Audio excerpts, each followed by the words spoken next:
الحمد لله الذي خلق فسوى والذي قدر فهدى أشهد أن لا إله إلا الله وحده لا شريك له جل وعلا وأشهد أن محمدا عبده ورسوله المصطفى ونبيه المجتبى صلى الله عليه وعلى آل بيته السادة الشرفاء وأصحابه الكرام النبلاء أهل الصدق والوفاء وأصحابه الكرام النبلاء أهل الصدق والوفاء والتابعين لهم بإحسان إلى يوم الجزاء الأوفى أما بعد فأوصي نفسي وإياكم أيها المسلمون وأيتها المسلمات بتقوى الله عز وجل رب الأرض والسماوات فإنه قد فاز المتقون فقال ربكم عز وجل يا أيها الذين آمنوا اتقوا الله حق تقاته ولا تموتن إلا وأنتم مسلمون. Alhamdulillah, subuh ini kembali kita bisa hadir di tempat dan majelis yang mudah-mudahan mendatangkan kebaikan dan pahala ini. Semoga Allah menerima salat kita, mengabulkan doa, harapan, dan permintaan kita. Semoga yang sehat-sehat Allah tambah sehatkan, dan yang sakit di antara kita semoga Allah sembuhkan. Salawat dan salam kepada baginda Nabi alaihi salatu wassalam. Apalagi di hari Jumat ini sangat-sangat dianjurkan. Dan kesempatan pula bagi kita untuk menambah dan menerima balasan salawat dari Allah Subhanahu wa taala. Man shalla alayya salatan sallallahu alaihi biha asyra. Siapa yang berselawat kepadaku satu kali, maka Allah balas 10 kali. Allahumma salli ala nabiyyina Muhammad wa ala alihi wa sahbihi wa tabi'in. Kaum muslimin, kaum muslimat yang dirahmati Allah, juga sekali lagi juga kita berdoa untuk orang tua kita, ayah dan ibu, saudara-saudara, karib kerabat, adik tolan dan sahabat, wabil khusus guru-guru kita yang telah mewariskan ilmu kepada kita, para ulama yang merupakan warasatul anbiya.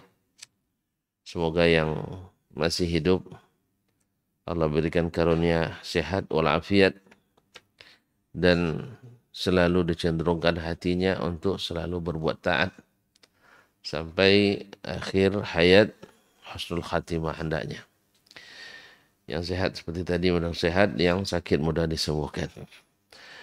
Kemudian yang sudah meninggal di antara mereka mudah-mudahan Allah limpahkan kepadanya ampunan, rahmat, dan ditempatkan di tempat yang sebaik-baiknya di sisi Allah Tabaraka wa Ta'ala. Khususnya imam kita Asy-Syafi'i rahmatullahi alaihi, yang pagi ini kita mengemis ilmu daripadanya. Mudah-mudahan Allah mudahkan hati kita memahami dan dikuatkan untuk mengikuti. Rabbi syrah li sadri wa yassir li amri wahlul 'uqdatam min lisani yafqahu qawli. Ma'asyal kiram, selesai masih masalah anwa'un nahi, tentang larangan-larangan dalam as-sunnah an-nabawiyah. Kemarin beliau membahas masalah tidak boleh menawar barang yang sedang ditawar oleh saudara. Nah, ada masalah larangan, kata beliau, dari satu sisi sama-sama bersifat umum, dari sisi yang lain berbeda. Qala an-nahyu atau babin nahyi an ma'nan yushbihu alladhi qablah. Tentang larangan dari sesuatu sebab yang mirip dengan yang sebelumnya. Dengan dengan larangan yang ada pada masalah sebelumnya, yaitu bersifat umum. Fi syai'in dalam sesuatu, wa yufariqu fi syai'in ghairi, tapi berbeda dari pada sesuatu selainnya. Yang kemarin umum dari satu sisi, tapi ada khusus dari sisi yang lain. Tapi masalah kita hari ini enggak. Dari sisi umum, dari sisi yang lain sama-sama umum. Jadi kemarin umum lawan khusus. Mana yang kuat? Masya Allah. Makanya tentara yang kuat adalah pasukan khusus. Mantap. Ini Masya Allah. Luar biasa nih. Nah, jadi yang khusus lebih kuat daripada dalil umum. Makanya dalam beragama nanti kalau ada orang pakai dalil umum, kita majukan dalil khusus. Apa contohnya, Pak? Ini kalau bikin contoh nanti banyak tersinggung. Itu masalahnya. Itu malah soal bikin contoh kan. Tak buat contoh payah pula pahamnya. Iya kan? Iya tak? Nah, apa contoh mis? dalil umum. Nah, tapi ada dalil khusus. Jadi dalil khusus itu banyaknya terdapat dalam sunnah. Nah, dalam sunnah. Karena sifatnya sunnah adalah teknis dan pelaksanaan. Makanya lebih banyak dalil khusus pada sunnah Nabi alaihissalatu wassalam. Sedangkan ayat Quran banyak yang sifatnya bersifat umum. Nah, disinilah letaknya orang menyimpang karena penafsiran yang tidak mengikuti tafsiran Nabi Sallallahu Alaihi Wasallam dan para sahabatnya secara ijma. Bahkan ada ijma yang dilanggar orang.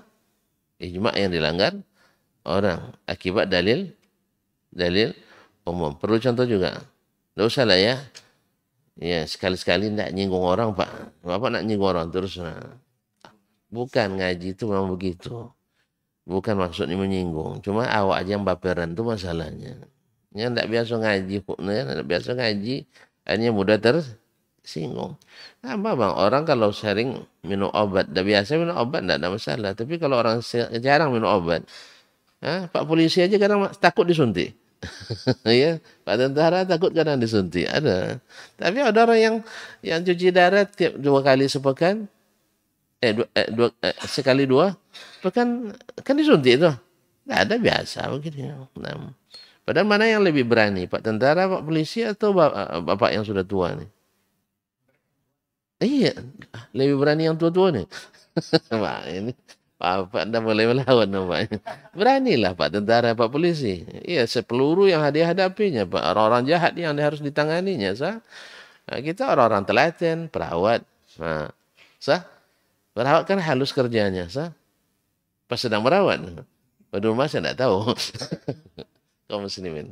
Karena itu profesionalnya kan. Jadi kaum muslimin, ada yang takut. Karena apa? Belum terbiasa. Iyalah tadilah. Saya tadi bincang-bincang dengan abang di sana tuh, ini kaki ada masalah sedikit, nak berobat, nak periksa, takut diperiksa. Apa sebab? Itu masalahnya, nanti ketahuan sakitnya, jadi beban pikiran, lebih baik rasanya makan enak aja, tidur nyaman juga. Jadi mikir-mikir, nanti kalau udah ketahuan sakitnya, jadi nanti besok nelpon panitia di Zaid bin Sabit, Ustaz bisa kajian besok, waduh saya harus istirahat, kan itu. Nanti yang saya takutkan itu, besok harus istirahat. Yang namanya dokter pasti nasihatnya istirahat, harus olahraga, harus istirahat, makan teratur, tidur teratur. Nah, kalau orang ngaji kan enggak, oke ya, waktu istirahat, Ustaz, gitu. Nah, jadi oleh sebab itu, gimana Ustaz? Periksa atau enggak? Ya kalau terperiksa nanti saya tersinggung. Sebab saya rasanya sehat, dibilang, Pak, nanti kalau saya periksa, general check up, nanti ketahuan saya sakit, padahal saya merasa sehat. Kan gitu ngaji tuh. Saya merasa sehat-sehat saja, baik-baik saja. Lalu tuan-tuan bilang, di sini ada penyakit. Tersinggung enggak? Nah, begitulah lebih kurang. Begitulah lebih kurang. Ada yang siap secara psikis menerima kenyataan, ada yang tidak siap. Awak disalah-salahkannya. Bukan antum yang disalahkan, saya ngaji aja, antum aja yang baperan. Saya ngaji bikin contoh bahwa ada dalil umum dilawan dengan dalil khusus yang dilawan dengan dalil umum. Mana yang kuat? Pasukan khusus lebih kuat dari pasukan umum. Dokter spesialis lebih kuat daripada dokter umum. Makanya orang nak jadi spesialis. Nah, dapat ya? Jelas ya? Saya tidak tanggung masalah biaya. Nah. Jelas ya? Nah, jadi ngaji itu bukan untuk nyinggung sebenarnya, tapi untuk memberikan terapi. Mana yang keliru ya kita selesaikan aja, kan tidak ada masalah kan. Loh, selama ini saya keliru, semoga Allah mengampuni. Dan mudah-mudahan juga dengan niat baik kita untuk ini, Allah balikkan keburukan itu jadi kebaikan. Sah? Nah, Allah janji itu. Siapa yang tobat pada Allah, Allah ganti keburukan menjadi kebaikan. Nah, jadi tidak ada salahnya ngaji itu. Tidak ada salahnya juga. Kalau gitu tidak ada salahnya untuk cek kesehatan. Siap-siap aja lah. Ya, kalau dibilang nanti gula darah naik, terima aja lagi kenyataannya. Usahakan mengobati, sah? Sahih? Kalau tidak bisa mengobati, usahakan menikmati. Nah, itu. Atau misalnya nanti masalahnya di asam urat. Nah, dihilangkan asamnya. Tinggal uratnya. Kalau masalahnya nanti misalnya di saraf terjepit, maka diangkat yang menjepitnya itu dan seterusnya. Kalau beban ekonomi yang menghimpit, dilapang-lapang kan, itu apa masalah. Jadi ya, insya Allah cari waktu yang tepat aja, insya Allah. Tapi tak ada gangguan, alhamdulillah. Ya, perasaan saya tidak ada gangguan. Buktinya bangun cepat, tidak ada masalah. Cuma datangnya terlambat. Nah, ya kan bangunnya 4 dah cukup cepat itu ya. Dah cukup cepat kan? Nah, alhamdulillah. Kita tengok tidurnya dulu ya. Kalau tidurnya 9, jam 4 lambat nih. Nah. Baik. Jadi tidak jadi bikin contoh, Pak. Usah dulu. Di sini aja contohnya. Nah.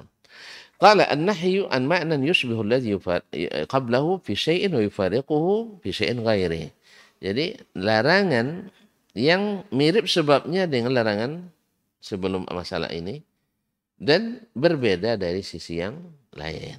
Nah, yang sana umum dengan khusus, sekarang umum lawan umum. Nah, larangan umum bertentangan dengan larangan yang juga bersifat umum. Nah, bagaimana kita menyikapinya? Kita dengarkan Imam kita Asy-Syafi'i rahmatullahi taala alaih. Qala akhbarana Malik. Ya, istimewanya beliau selalu membawakan kita untuk bersanad.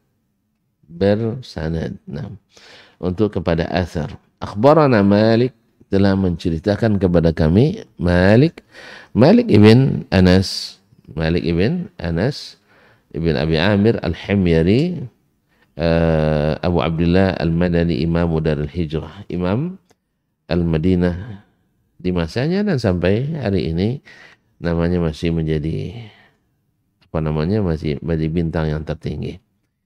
Seperti kata ulama dulu, Abdullah Mubarak atau selainnya, idza dzukiral ilmu fa malikun najm. Apabila disebut ilmu, maka Malik adalah bintangnya. Karena memang seperti kata Abdul Walid Al-Baji ketika menasihati dua anaknya dalam wasiatul Imam Al-Baji, kamu anak anda berdua jangan sekali-kali taklid dalam beragama kepada siapapun. Ya, ambil ilmunya tapi tidak boleh taklid. Apa maksud taklid itu? Sekalipun salah, wajib diikuti. Itu namanya taklid buta. Kan orang buta kan? Mana tahu dia salah? Sah? Nah, jadi apa? Jadi kalau taklid buta itu seperti itu. Pokoknya sekali dasman tetap dasman. Nah, itulah lahir ahli sunnah wal jamaah di Indonesia mesti bermadzhab Syafi'i. Itu namanya mengajar umat taklid buta. Mengajar umat taklid buta. Padahal seluruh imam itu melarang hal tersebut. Kalau imamnya melarang, lalu makmumnya menyuruh, kita ikut di mana? Ikut imam. Yang aneh itu. Imamnya melarang taklid kepadanya.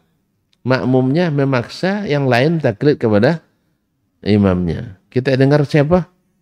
Dengarkan imamnya. Siapa imam kita? Asy-Syafi'i rahimahullah ta'ala. Sah? La bauba imam apa? Iya, nanti ke Syafi'i selanjutnya kita sampai kepada Rasulullah sallallahu alaihi wasallam. Jadi imam akhirnya adalah Rasulullah sallallahu alaihi wasallam. Jadi yang lain-lain itu harus mengikut imam yang satu itu. Rasulullah SAW, bukan mengikut imam Asy-Syafi'i. Tidak ada standar Ahlussunnah mesti imam Syafi'i, tidak ada standar itu. Dulu memang ya orang menjadikan imam Ahlussunnah di masa Imam Ahmad. Kalau ikut Imam Ahmad berarti ahli sunnah. Kalau melawan Imam Ahmad berarti ahli bid'ah. Itu betul, betul itu. Waktu itu siapa yang memuji Syafi'i ahli sunnah. Tapi kalau tidak ikut Syafi'i ahli bid'ah. Itu di zamannya. Tapi apakah semua yang semua orang yang menisbahkan diri pada Imam Syafi'i otomatis benar? Bukan. Ya Imam Syafi'inya iya. Siapa yang mencintai Syafi'i? Ahli as-sunnah. Siapa yang benci Syafi'i? Ahli bidah. Sama hari ini kita katakan itu betul. Tapi bukan maknanya harus ikut Syafi'i dari A sampai Z. Tidak ada yang bilang seperti itu. Tidak ada yang bilang seperti itu. Kadang-kadang ada kesalahpahaman tadi dari ungkapan ulama tapi salah paham. Nah, An Muhammad bin Yahya bin Habban, dari Muhammad ibn Yahya ibn Habban, Anil A'raj, dari Al-A'raj. Al-A'raj masyhur Abdurrahman ibn Hurmuz Al-Madani, min athbatin nas atau athbatun nas Abi Hurairah, termasuk rawi yang paling kuat riwayatnya dari Abu Hurairah radhiyallahu taala anhu. Di sini hadisnya dari Abu Hurairah. An Abi Hurairah radhiyallahu anhu. Kita lihat ikhwan. Bapak dan Ibu yang saya hormati. Di hadis sanad pertama nanti ketemu A'raj dari Abu Hurairah. Di yang kedua Malik dari Nafi' dari Umar. Ini sanad-sanad kuat semua ini. Nah, sanad yang kedua disebut dengan silsilah zahabiyah. Sanad yang disebut dengan rantaian emas. Nah, jadi hadisnya sama-sama kuat. Nah, sama-sama hadis yang sabit. Nah, qala an Abi Hurairah radhiyallahu anhu, dari Abu Hurairah radhiyallahu ta'ala anhu, anna Rasulullah sallallahu alaihi wasallam naha 'anis salati ba'da al-'asri hatta taghrub asy-syamsu. Bahwa Nabi Rasulullah sallallahu alaihi wasallam melarang salat setelah salat asar. Melarang salat setelah salat asar. Hatta taghrub asy-syamsu, sampai terbenam matahari. Ya maksudnya kita bagi yang sudah sholat. Bukan maknanya orang sudah sholat masjid kita belum sholat. Apa nak sholat cuy? Dah selesai orang sholat dilarang oleh Rasulullah. Kan ini kalau ini perlu jelaskan juga. Macam-macam. Makanya ketika semalam kayak ngaji tentang masalah. Hindari menyampaikan hadis-hadis yang bisa menjadi subuhat bagi orang awam. Kan ketika Nabi katakan kepada Mu'az bin Jabal radhiyallahu anhu, yang tahu enggak kamu hak Allah terhadap hamba dan hak hamba terhadap Allah?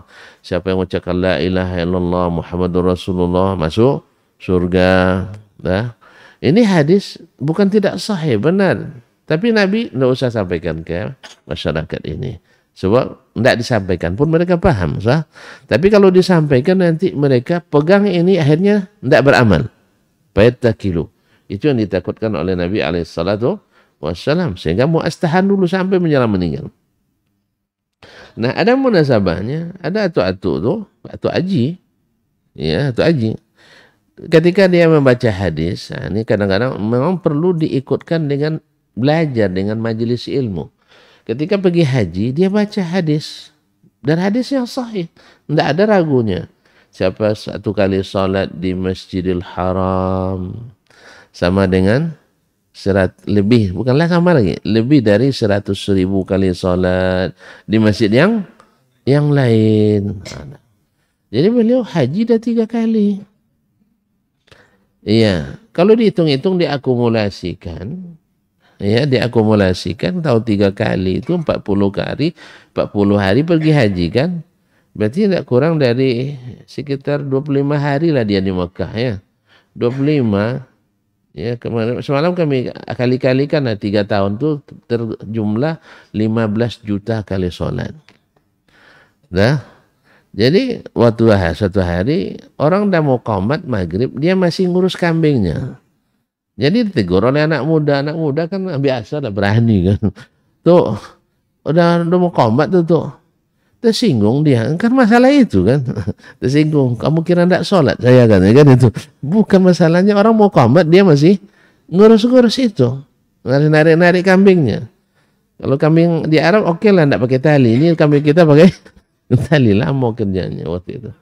Apa jawabannya? Lah tiga kali nih ajangnya. Sudah 3 kali saya naik haji. Mati yang naik sholat kamu saji itu enggak kan sama aja sholat dan perlu terjemah enggak?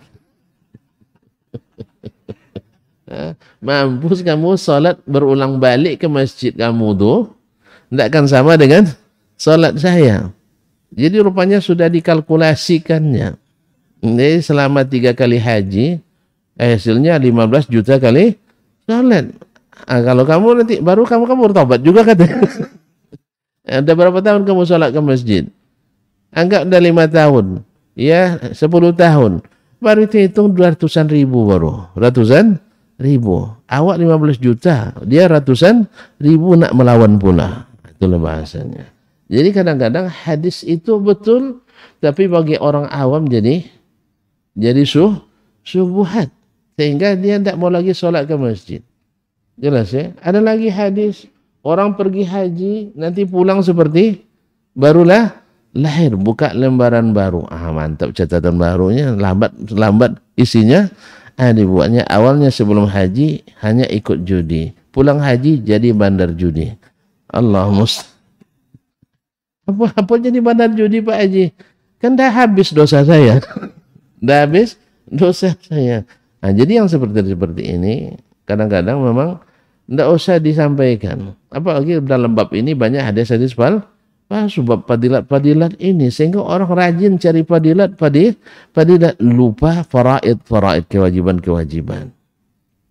Ya Haji, Allah musta'an. Apa pula sampai situ tadi? Ya, gara-gara tadi jangan salah paham, Nabi melarang salat setelah salat asar. Maksudnya setelah kita salat asar. Bagi yang belum tetap wajib. Nah, itu yang saya maksudkan. Biar tidak salah paham nanti. Nanti saya dituduh salah menyampaikan. Makanya saya sebutkan sekarang. Dah paham semua? Kalau paham pulang lagi gitu. Nah, kan itu. Baik. Nah, hatta taghrub asy-syams, sampai terbenam matahari. Wa 'anis salati ba'da as-subhi hatta tatlu' asy-syams. Dan dilarang pula oleh Nabi salat setelah subuh sampai terbit matahari. Nah, sampai terbit matahari. Nah, kalau seandainya sampai begini saja, selesai masalah. Cuman ada lagi hadis lain. Ada hadis lain. Nah, hadis lain. Tapi ini hadis yang kedua nih masih sama dengan hadis yang pertama tadi. Nah, nanti ada hadis lain bahwa Nabi SAW mengatakan nanti man nama an salatiha au nasiyaha falyusalliha idza qama au zakaraha. Apabila seorang tertidur atau terlupa salatlah di saat terbangun dan di saat teringat. Ya teringat nanti selesai apa? Nah, teringat selesai salat. Misalnya zuhur belum salat, dia sudah salat asar. Kan wajib dia qada tuh. Nah, gimana? Nah, itulah.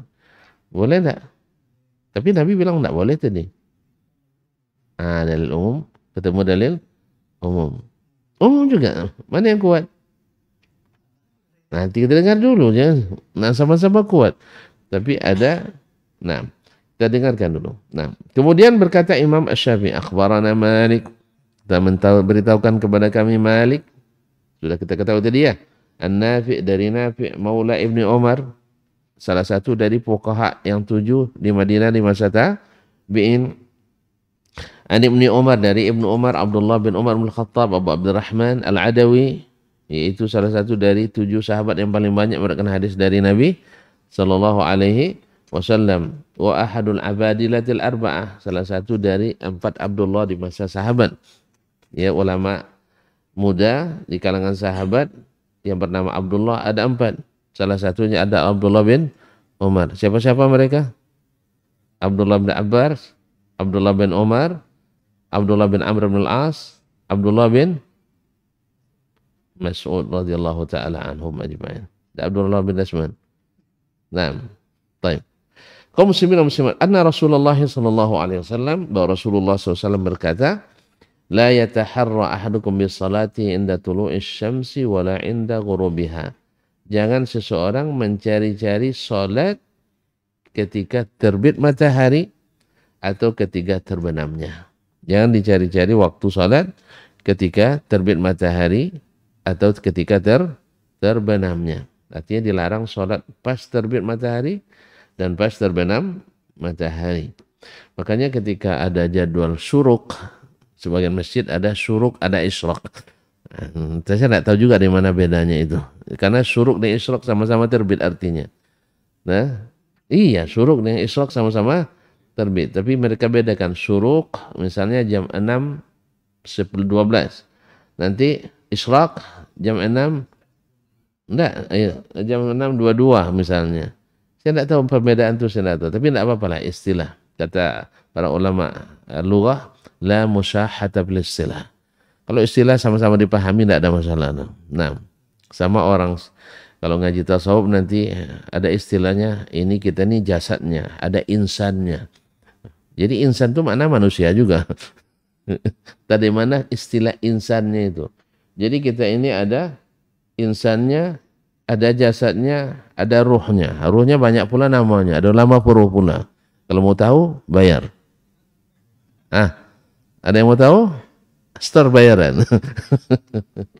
Allah musta'an. Jadi bapak ini ada nama ruhnya, ya katanya. Di mana dapat? Allahu alam. Jadi hanya orang-orang tersesat aja yang tahu. Orang-orang tersesat jalan yang tahu. Mana yang tidak pernah tersesat, insya Allah tak akan tahu. Mau? Silahkan tersesat dulu. Jadi di waktu sesatnya ketemu samanya. Mau tersesat? Silahkan. Ya, saya takut tidak kembali lagi. Nah, jadi ada cara mengetahuinya, harus tersesat jalan, harus menyimpang. Mau menyimpang? Supaya tahu nama ruhnya.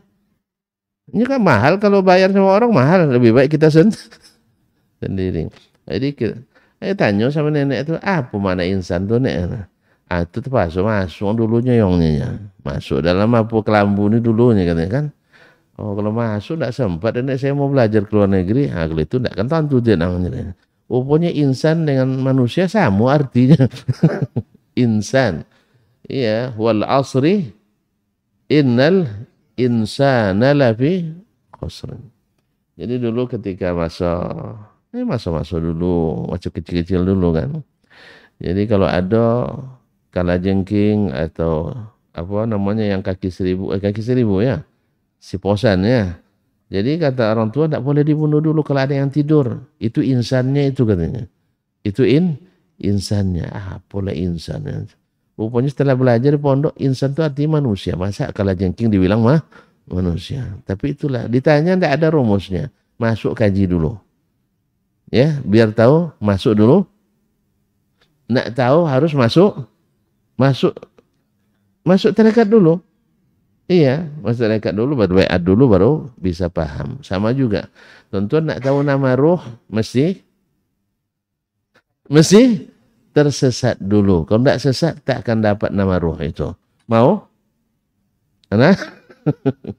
Ya mau, kalau mau, sesatlah dulu. Kalau tidak akan dapat. Yas'alu'anaka 'anir ruhi qulil ruh min amri rabbi. Mereka bertanya kepada Muhammad tentang ruh. Allah suruh jawab ke Nabi, ruh itu urusan Allah, tidak usah kalian urus. Jadi kalau ada sudah mengaji mendalam masalah ruh, kita katakan maaf, saya tidak punya waktu untuk mengaji itu. Karena Nabi bertanya, dijawab oleh Allah, itu utusan Allah. Tidak sesat, orang sesat selalu kecuali karena mendalami masalah yang tak perlu didalami. Akhirnya lemah sendiri dia, Pak. Maka saya bilang tadi, kalau nak tahu nama ruh kita, mesti sesat dulu. Nak tahu seperti apa ruh kita, mesti tersesat dulu. Dah. Tapi kalau nak apa namanya, kalau nak tersesat, nak tahu, tentu tidak akan jangan sesat. Kita cukup imani bahwa ruh itu ada, iya. Di mana? Di tubuh kita semasa hidup. Setelah wafat diangkat kembali. Kemana? Diangkat kemana? Tapi berpulang ke rahmatullah. Antum bilang, inna lillahi wa inna ilaihi raji'un. Diangkat ke atas. Kan ke atas diangkat. Ya, tidak ada diangkat ke bawah harusnya. Atau ke samping tuh diayun namanya. Kalau diangkat ke atas, berpulang ke rahmatullah. Habis itu tanya di mana Allah, tidak tahu tempatnya itu mana ruh itu diangkat.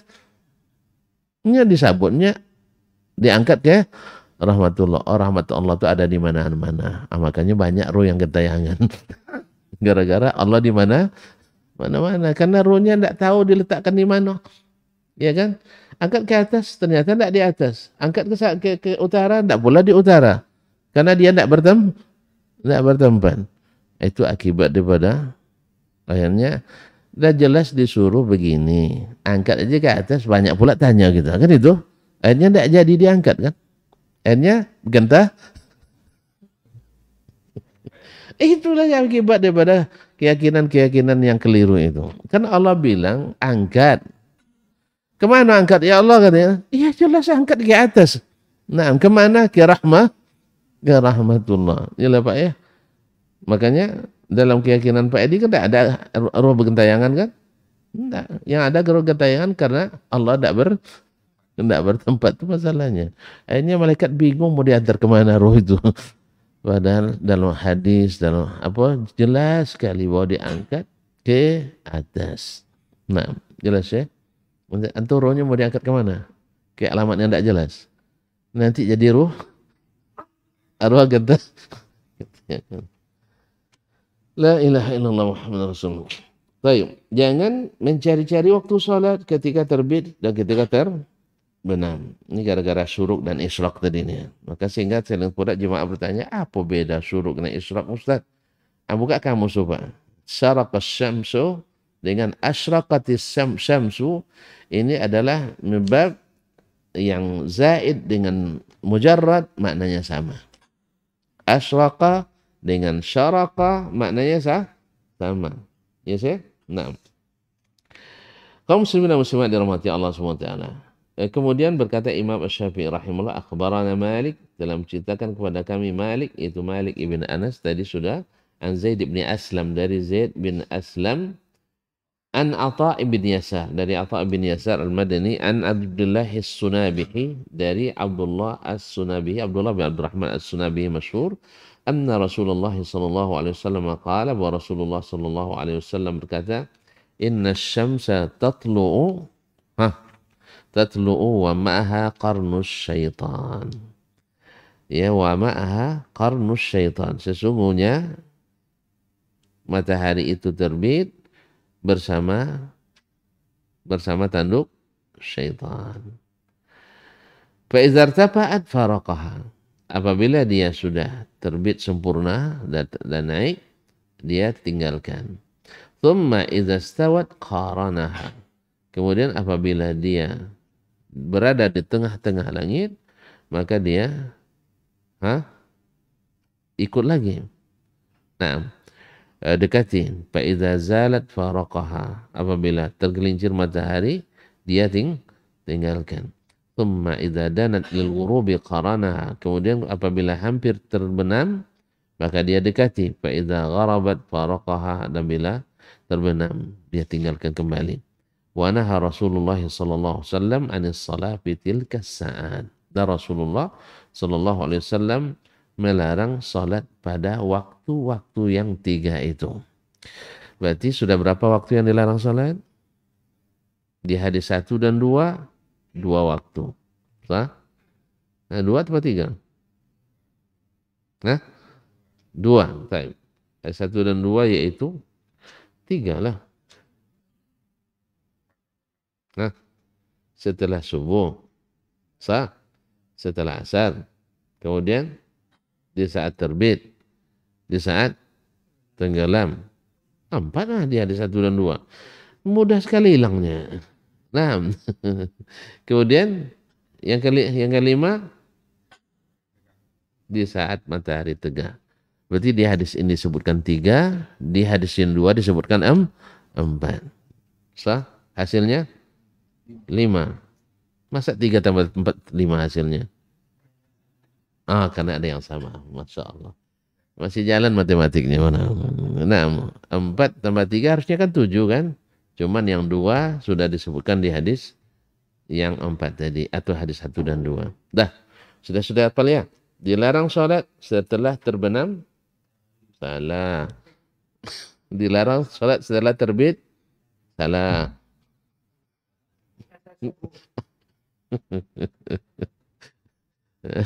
itu bahasa di repressing nih. Nah, diulang kembali. Dilarang sholat setelah terbit. Setelah sholat subuh, mantap. Sampai terbit matahari. Sudah terbit apa belum? Belum, berarti masih ngaji. Baik, kalau tidak berhenti kita.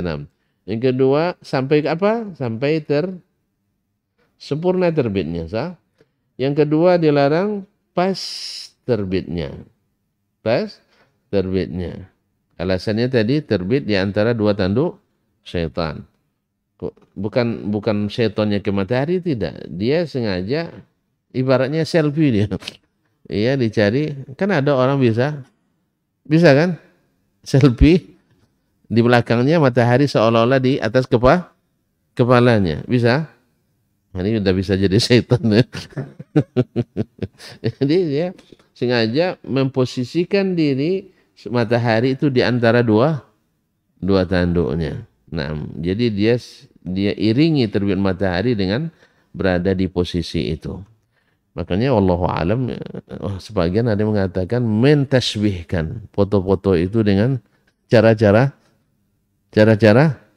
syaitan. Jangan tersinggung dulu, saya hanya ngaji nih. Kalau tidak tepat, tolong betulkan saja. Apa sebab? Dengan foto, kadang-kadang bisa menimbulkan fitnah. Ditempelkannya foto dasman dengan dasmina. Iya kan? Kan melalui, ini kan kerja siapa ini?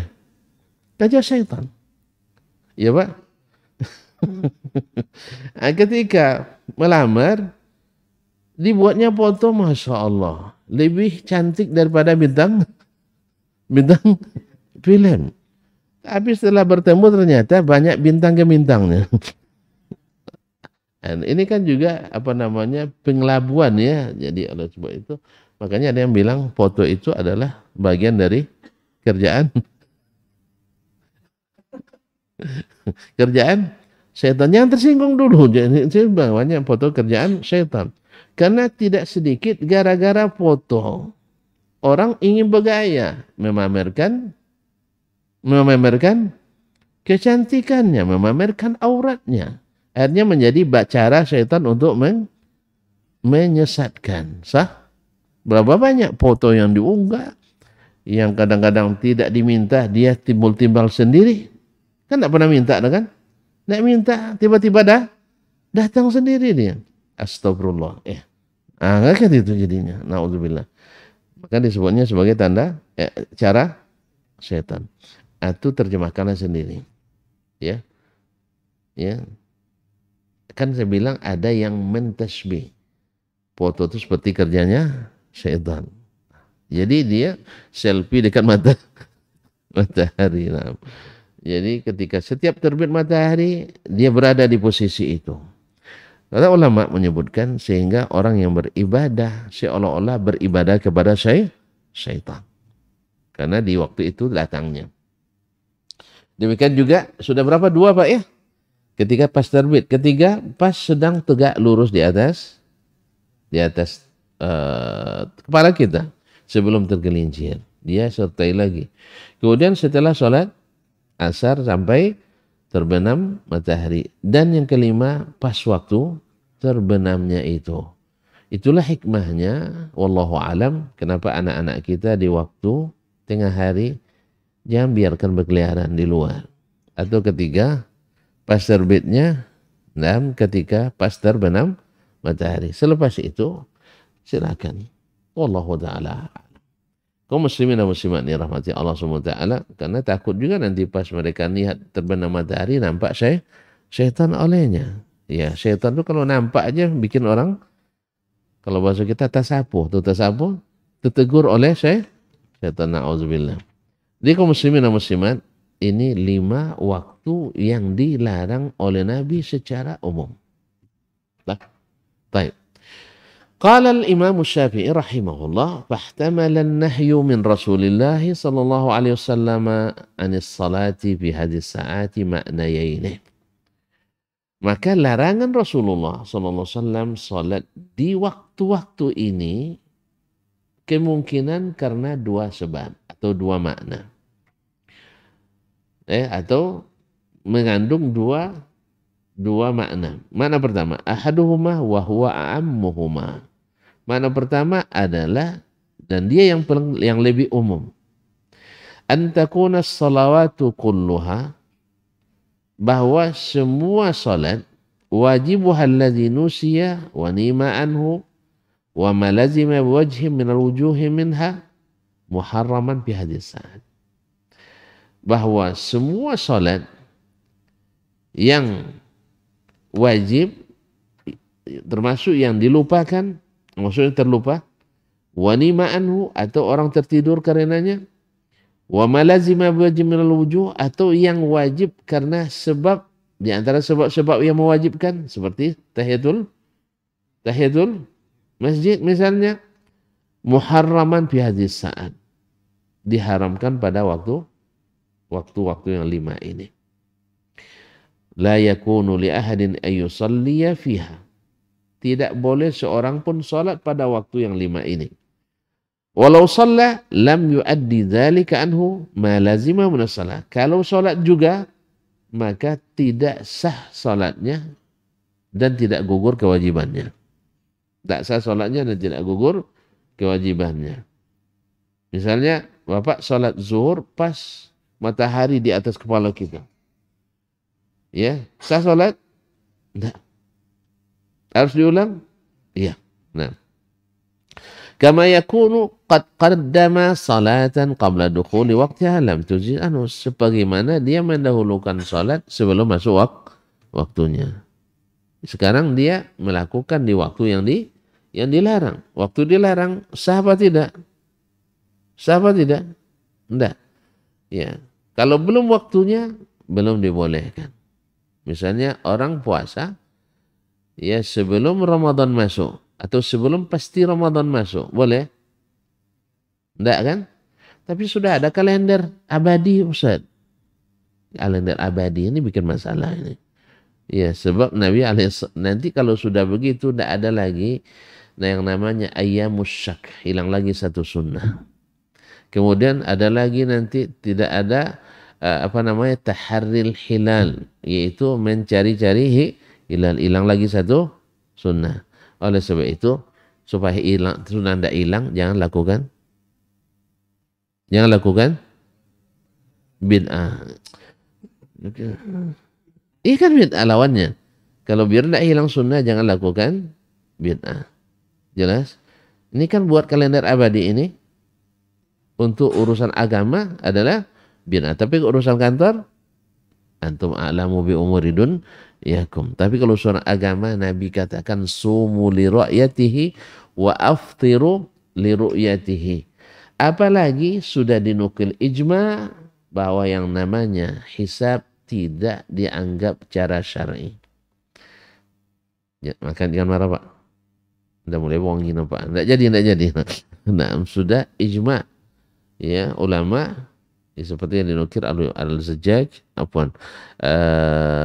Al-Jassas dalam Ahkamul Quran, Ibnu Abdul Bar dalam At-Tamhid, kemudian Al-Qurtubi dalam At-Tafsir, dan Ibnu Al-Qayyim Ibnu Qayyim dalam subhanallah kitabnya yang paling terkenal itu Zadul Ma'ad, kemudian Ibnu Taimiyah dalam Majmu' Fatawa dan lain-lainnya, bahwa yang namanya hisab tidak dianggap cara syar'i untuk menentukan awal dan bulan Ramadan. Oleh sebab itu maka hisab tak boleh dianggap atau tidak ghairu mu'tabar. Oh dulu sekarang udah canggih tidak ada masalah. Kita akui sudah canggih, tapi tetap tidak syar'i. Nah, jelas ya. Kan sekarang canggih nih, bisa orang sholat di Masjidil Haram tapi di Masjid Zaid bin Thabit. Kita pakai layar. Sudah sholatlah imam kan, siapa imamnya? Saya pilih. As-Sudais, Masya Allah. Alhamdulillahi Rabbil Alamin. Ayah, kan tidak sudah, sudah semuanya. Nah, kira-kira begitulah lebih kurang. Pas mereka sujud, kita sujud. Akhirnya namanya sholat elektronik atau sholat online. Boleh atau tidak? Hah? Biar seragam seluruh umat Islam di dunia.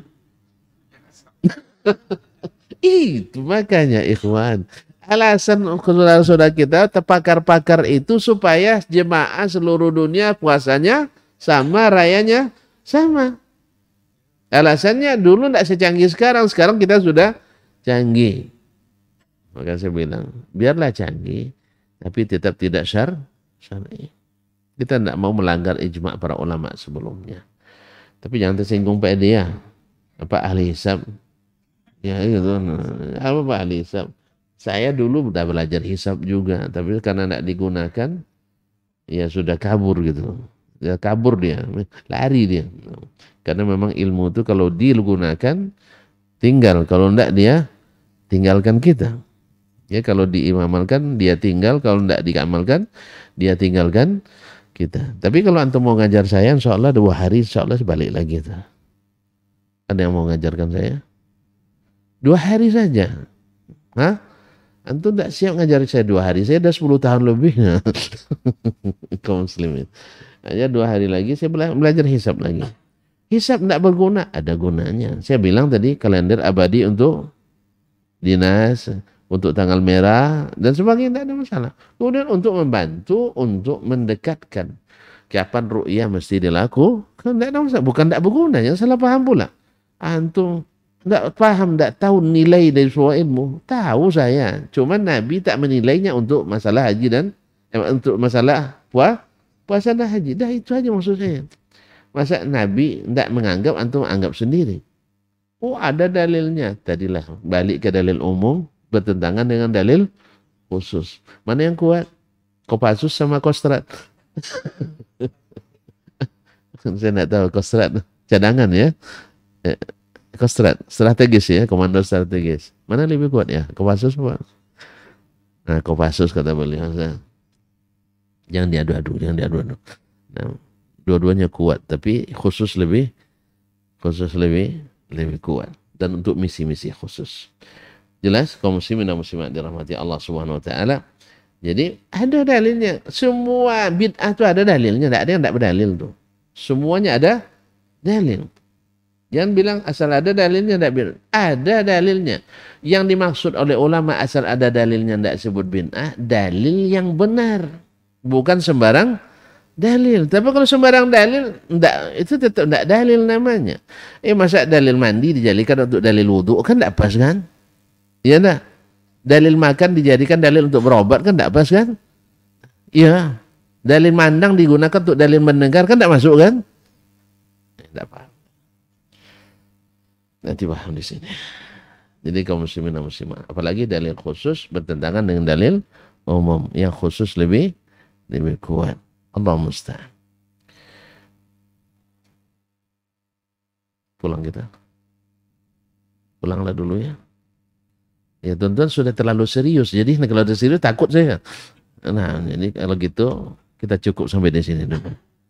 Yang passwordnya hari ini waktu terlarang ada 5. Nah, yang ini makna pertama dari keduanya adalah mencakup seluruh salat yang diwajibkan dan yang wajib karena sebab lain. Baik, makna yang kedua, jangan kemana-mana. Kita kembali lagi pekan depan, insyaAllah ta'ala.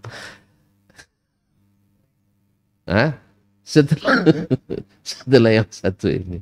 Iya, biar ada kaitan. Jadi supaya ada motivasi untuk menghafal yang pertama ini. Iya Pak ya. Kita cukup sampai di sini. InsyaAllah kita jumpa lagi pada pekan hadapan dengan izin Allah Tabaraka wa Ta'ala. Wabillahi taufiq wal hidayah. Wa subhanakallah bihamdik. Asyhadu an la ilaha illa anta astaghfiruka wa atubu ilaik. Wassalamualaikum warahmatullahi wabarakatuh.